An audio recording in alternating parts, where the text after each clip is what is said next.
ಉಚಿತ bus pass ಘೋಷಣೆಯಿಂದ ವಿದ್ಯಾರ್ಥಿಗಳಲ್ಲಿ ಗೊಂದಲ. ಉಚಿತ ಬಸ್ ಪಾಸ್ ಅನುಷ್ಠಾನ ವಿಳಂಬ ಆಗ್ತಾ ಇದೆ. ಹಾಗಾದ್ರೆ ಯಾಕೆ ರಿಯಾಯಿತಿ ಪಾಸ್, ಉಚಿತ ಪಾಸ್ ಪಡಿಬೇಕು ಅನ್ನುವಂತ ಟೆನ್ಷನ್? ಶಾಲಾ ಕಾಲೇಜು ಆರಂಭ ಆಗಿದೆ, ಇನ್ನೂ ಸಹ ಸಿಗ್ತಾ ಇಲ್ಲ ಫ್ರೀ ಬಸ್ ಪಾಸ್. ಎಲ್ರಿಗೂ ಸಹ ವಿದ್ಯಾರ್ಥಿಗಳಿಗೆ ಫ್ರೀ ಬಸ್ ಪಾಸ್ ಅಂತ ಘೋಷಣೆ ಮಾಡಿದ್ರು, ಆದ್ರೆ ಏನು ಸಹ ಸಿಗ್ತಾ ಇಲ್ಲ. ಉಚಿತ ಬಸ್ ಪಾಸ್ಗೆ ಇನ್ನೂ ಸಹ ಅರ್ಜಿ ಆಹ್ವಾನವನ್ನ ಮಾಡಲಿಲ್ಲ ಸರ್ಕಾರ. ಫ್ರೀ ಬಸ್ ಘೋಷಣೆ ನಡುವೆ ರಿಯಾಯಿತಿ ಬಸ್ ಪಾಸ್ಗೆ ಅರ್ಜಿ.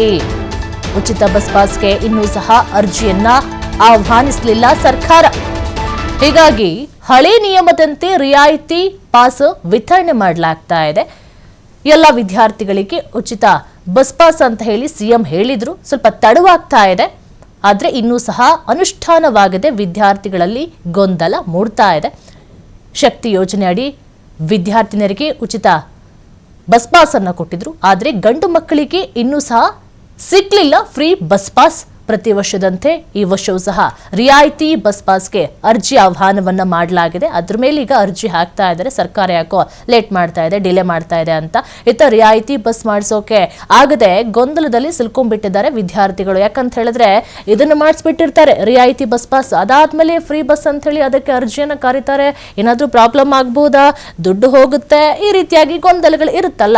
ಪಾಪ ಶಾಲಾ ಕಾಲೇಜೆಲ್ಲ ಶುರು ಆಗಿಬಿಟ್ಟಿದೆ. ಫ್ರೀ ಬಸ್ ಪಾಸ್ ಅಂತ ಹೇಳಿ ಖುಷಿ ಪಟ್ಟಿದ್ರು, ಆದ್ರೆ ಇನ್ನೂ ಸಹ ಏನು ಸರ್ಕಾರದಿಂದ ಇನ್ನು ಮಾಹಿತಿ ಬರಲಿಲ್ಲ. ಹಾಗಾಗಿ ಗೊಂದಲದಲ್ಲಿ ಸಿಕ್ಕಾಕೊಂಡಿದ್ದಾರೆ ವಿದ್ಯಾರ್ಥಿಗಳು. ಪ್ರತಿ ವರ್ಷ ವಿದ್ಯಾರ್ಥಿ ಬಸ್ ಪಾಸ್ 10 ತಿಂಗಳಿಗೆ ವಿತರಣೆಯನ್ನ ಮಾಡ್ತಾ ಇದ್ರು. 2026-27ನೇ ಸಾಲಿನ ಶಾಲಾ ಕಾಲೇಜು ವಿದ್ಯಾರ್ಥಿ ಪಾಸ್ಗೆ ಅರ್ಜಿ ಆಹ್ವಾನಿಸಿದೆ ನಿಗಮ. ಯಾಕೋ ಡಿಲೇ ಆಗ್ತಾ ಇದೆ, ಕಾದ್ ನೋಡ್ಬೇಕು. ಆದಷ್ಟು ಬೇಗ ಮಾಡುತ್ತೆ, ಮಾಡಲ್ಲ ಅಂತಲ್ಲ, ಬಟ್ ಈಗ ವಿದ್ಯಾರ್ಥಿಗಳಲ್ಲಿ ಗೊಂದಲ ಶುರುವಾಗ್ಬಿಟ್ಟಿದೆ. ಒಂದ್ ರೀತಿಯಲ್ಲಿ ಭಯ, ಕೊಡ್ತಾರ ಬಿಡ್ತಾರ, ಪಾಪ ಖುಷಿ ಪಟ್ಟಿದ್ವಿ ಅಂತ ಹೇಳಿ. ಇಲ್ಲ, ಒಂದು ಸಾರಿ ಹೇಳಿದ್ಮೇಲೆ ಮಾಡೇ ಮಾಡ್ತಾರೆ, ಸ್ವಲ್ಪ ಡಿಲೇ ಆಗ್ತಾ ಇದೆ. ಆದ್ರೆ ಈಗ ರಿಯಾಯಿತಿ ಬಸ್ ಪಾಸ್ ಅಂತ ಅದನ್ನು ಮಾಡಿಸ್ಕೊಂಡಿದಾರಲ್ಲ, ಹಾಗಾಗಿ ಅದಕ್ಕೂ ದುಡ್ಡು ಕೊಡ್ಬೇಕಲ್ವಾ. ಎಷ್ಟೋ ಜನರಿಗೆ ಸಮಸ್ಯೆ ಇರುತ್ತೆ, ಕಷ್ಟ ಇರುತ್ತೆ, ಕೂಲಿ ಮಾಡ್ಕೊಂಡು ಜೀವನವನ್ನ ನಡೆಸ್ತಾ ಇರ್ತಾರೆ.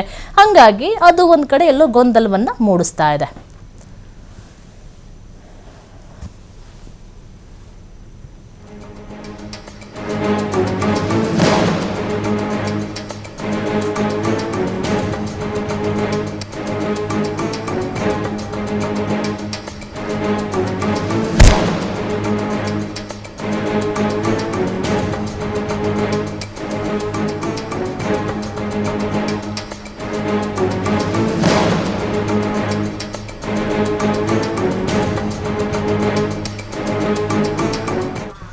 ಇದ್ರ ಬಗ್ಗೆ ಹೆಚ್ಚಿನ ಮಾಹಿತಿ ಕೊಡ್ತಾರೆ ನಮ್ಮ ಪ್ರತಿನಿಧಿ ಕೃಷ್ಣ. ಸರ್ಕಾರ ಯಾಕೆ ಡಿಲೇ ಮಾಡ್ತಾ ಇದೆ ಅಂತ ಹೇಳಿ? ಉಚಿತ ಬಸ್ ಪಾಸ್ ಅಂತ ಘೋಷಣೆ ಮಾಡ್ತು, ಬಟ್ ಅರ್ಜಿ ಆಹ್ವಾನಕ್ಕೆ ಇನ್ನು ಟೈಮ್ ಬರ್ಲಿಲ್ವಾ?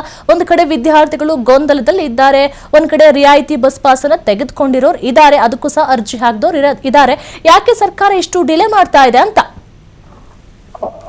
ನಿರೀಕ್ಷಾ, ರಾಜ್ಯದಲ್ಲಿ ಈಗಾಗಲೇ ಶಾಲಾ ಕಾಲೇಜುಗಳು ಕೂಡ ಆರಂಭ ಆಗಿದೆ. ಶಾಲಾ ಕಾಲೇಜುಗಳು ಆರಂಭವಾದ್ರೂ ಕೂಡ ಇಲ್ಲಿವರೆಗೂ ಉಚಿತ ಪಾಸ್ ಅನ್ನ ಕೊಡುವಂತ ಪ್ರಯತ್ನವನ್ನು ಸರ್ಕಾರ ಮಾಡ್ತಾ ಇಲ್ಲ. ಡಿ.ಕೆ. ಶಿವಕುಮಾರ್ ಸಿಎಂ ಆದಂತ ತಕ್ಷಣ ಮೊದಲ ಬಾರಿಗೆ ಘೋಷಣೆ ಮಾಡಿದ್ದು ಉಚಿತ ಬಸ್ ಪಾಸ್ ಅನ್ನ ಘೋಷಣೆ ಮಾಡಿದ್ರು. ಅದು ಉಚಿತ ಬಸ್ ಘೋಷಣೆಯಾಗಿ 1 ವಾರವೂ ಕೂಡ ಆಗ್ತಾ ಇದೆ. ಹೀಗಾಗಿ 1 ವಾರ ಆದ್ರೂ ಕೂಡ ಇಲ್ಲಿವರೆಗೂ ರಾಜ್ಯದ ಬಹುತೇಕ ಶಾಲಾ ಕಾಲೇಜುಗಳು ಕೂಡ ಓಪನ್ ಆಗಿದೆ. ಶಾಲಾ ಕಾಲೇಜುಗಳು ಓಪನ್ ಆಗಿ ಇಲ್ಲಿವರೆಗೂ ಕೂಡ ರಿಯಾಯಿತಿ ದರದ ಪಾಸ್ಗಳನ್ನೇ ಪಡೆದುಕೊಳ್ಬೇಕಾದಂತ ಅನಿವಾರ್ಯವಾದ ಪರಿಸ್ಥಿತಿ ಕೂಡ ನಿರ್ಮಾಣ ಆಗ್ತಾ ಇದೆ. ಸಾಕಷ್ಟು ಶಾಲಾ ಕಾಲೇಜು ವಿದ್ಯಾರ್ಥಿಗಳು ಈಗಾಗಲೇ ಗೊಂದಲದಲ್ಲಿ ಕೂಡ ಸೇರ್ಕೊಂಡಿದ್ದಾರೆ. ಯಾಕಂದ್ರೆ ಈಗಾಗಲೇ ಸರ್ಕಾರ ಘೋಷಣೆ ಕೂಡ ಮಾಡಿದೆ ಉಚಿತ ಪಾಸ್ ಅನ್ನು ಕೊಡ್ತೀವಿ ಅಂತ. ಆದ್ರೆ ಸರ್ಕಾರ ಇಲ್ಲಿವರೆಗೂ ಉಚಿತ ಪಾಸ್ ವಿಚಾರಕ್ಕೆ ಸಂಬಂಧಪಟ್ಟಂತೆ ಇಲ್ಲಿವರೆಗೂ ಅಧಿಕೃತವಾಗಿ ಅರ್ಜಿ ಆಹ್ವಾನವನ್ನು ಮಾಡುವಂತ ಪ್ರಯತ್ನವನ್ನ ಮಾಡಿಲ್ಲ. ಅದು ರಾಜ್ಯದ ಬೇರೆ ಬೇರೆ ಸಾರಿಗೆ ನಿಗಮಗಳಲ್ಲಿ ಕೇವಲ ಸರ್ಕಾರ ಉಚಿತ ಬಸ್ ಪಾಸ್ ಘೋಷಣೆ ಮಾಡದ ಬೆನ್ನಲ್ಲೇ ಮತ್ತು ಸರ್ಕಾರದಿಂದ ಯಾವುದೇ ಸೂಚನೆ ಮಾಡದ ಕಾರಣದಿಂದಾಗಿ ಇಲ್ಲಿವರೆಗೂ ರಾಜ್ಯದ 4 ಸಾರಿಗೆ ನಿಗಮಗಳು ರಿಯಾಯಿತಿ ಪಾಸ್ ಅನ್ನ ವಿತರಣೆ ಮಾಡಕ್ಕೆ ಈಗ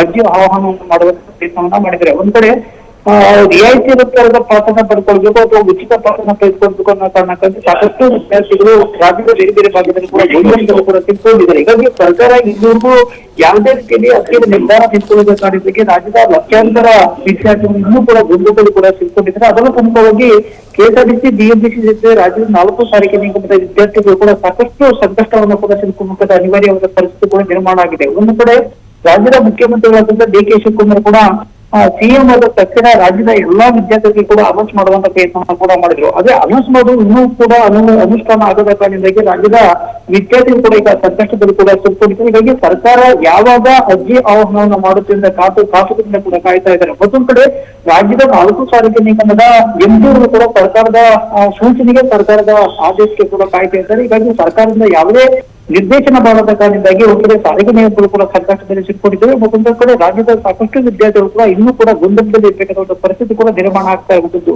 ನಿರೀಕ್ಷಾ ಕೃಷ್ಣ, ಈಗ ಕೆಲವರು ರಿಯಾಯಿತಿ ಬಸ್ ಪಾಸ್ ಅನ್ನ ಮಾಡಿಸಿರ್ತಾರೆ, ಇನ್ನು ಕೆಲವರು ಅರ್ಜಿನ್ ಹಾಕಿರ್ತಾರೆ, ಅದಾದ್ಮೇಲೆ ಉಚಿತ ಬಸ್ ಪಾಸ್ ಅಂತೇಳಿ ಕೊಡ್ತಾರೆ. ಈಗ ಅವೆರಡರ ಮಧ್ಯೆ ಗೊಂದಲ ಸೃಷ್ಟಿ ಆಗಬಹುದಾ? ಆಮೇಲೆ ದುಡ್ಡು ಏನಾದ್ರು ವಾಪಸ್ ಬರುತ್ತಾ? ಆ ಪಾಪ ಕೆಲವರು ಕೂಲಿ ನಾಲಿ ಮಾಡಿ ಕೆಲಸಕ್ಕೆ ಹೋಗಿ ಮಕ್ಕಳನ್ನು ಸೇರಿಸಿರ್ತಾರೆ. ಈಗ ಏನ್ ಮಾಡಬಹುದು ಅಂತ, ಅದಾದ್ಮೇಲೆ ಉಚಿತ ಬಸ್ ಪಾಸ್ ಕೊಟ್ರೆ? ಸರ್ಕಾರದ ಇಲ್ಲಿವರೆಗೂ ಕೂಡ ಸ್ಪಷ್ಟವಾದಂತ ನಿರ್ದೇಶನ ರಾಜ್ಯದ ಸಾರಿಗೆ ನಿಯಮಗಳಿಂದ ಕೂಡ ಪ್ರಕಟ ಆಗಿಲ್ಲ. ಮತ್ತೊಂದು ಕಡೆ ಸರ್ಕಾರದಿಂದ ಕೂಡ ಇದಕ್ಕೆ ಸಂಬಂಧಪಟ್ಟಂತೆ ಅಧಿಕೃತ ಬಗ್ಗೆ ಪ್ರಕಟ ಮಾಡುವಂತ ಪ್ರಯತ್ನವನ್ನ ಮಾಡಿಲ್ಲ. ಈಗಾಗಲೇ ಶಾಲಾ ಕಾಲೇಜುಗಳು ಜೂನ್ 1ರಿಂದ ರಾಜ್ಯದ ಎಲ್ಲಾ ಶಾಲಾ ಕಾಲೇಜು ಕೂಡ ಆರಂಭ ಆಗಿದೆ. ಶಾಲಾ ಕಾಲೇಜುಗಳಿಗೆ ಹೋಗಬೇಕಾದಂತ ಕಾರಣದಿಂದಾಗಿ ಸಾಕಷ್ಟು ವಿದ್ಯಾರ್ಥಿಗಳು ಪ್ರತಿನಿತ್ಯ ಮನೆಯಿಂದ ಕಾಲೇಜು ಮತ್ತು ಶಾಲೆಗೆ ಹೋಗಬೇಕಾದ ಸಂದರ್ಭದಲ್ಲಿ ಕೂಡ ಅತಿ ಹೆಚ್ಚು ಪ್ರತಿನಿತ್ಯ ಹೆಚ್ಚಾಗುತ್ತೆ. ಹೀಗಾಗಿ ಅನಿವಾರ್ಯವಾಗಿ ಸರ್ಕಾರ ಯಾವಾಗ ಬಿಡುಗಡೆ ಮಾಡುತ್ತೆ ಅಂತ ಕಾತುರದಿಂದ ಸಾಕಷ್ಟು ವಿದ್ಯಾರ್ಥಿಗಳು ಸಮಸ್ಯೆ ಆಗಬಾರ್ದು ಅನ್ನೋ ಕಾರಣಕ್ಕಾಗಿ ಈಗಾಗಲೇ ರಿಯಾಯಿತಿ ಪಾಸ್ ಅನ್ನ ಕಲ್ಕೊಳ್ಳುವಂತ ಪ್ರಯತ್ನವನ್ನು ಕೂಡ ಮಾಡ್ತಾ ಇದ್ದಾರೆ. ಆದ್ರೆ ರಿಯಾಯಿತಿ ಪಾಸ್ ಅನ್ನ ಕೊಟ್ರೆ ಅದು ಮತ್ತೆ ವಾಪಸ್ ಬರುತ್ತೋ ಅನ್ನೋ ಗೊಂದಲದಲ್ಲಿ ಕೂಡ ಈಗ ಸಾಕಷ್ಟು ವಿದ್ಯಾರ್ಥಿ ಕೂಡ ಈಗ ತಿಳ್ಕೊಂಡಿರುವಂತದ್ದು. ಓಕೆ, ಥ್ಯಾಂಕ್ ಯು ಕೃಷ್ಣ, ನಿಮ್ಮೆಲ್ಲ ಡೀಟೇಲ್ಸ್ಗಾಗಿ.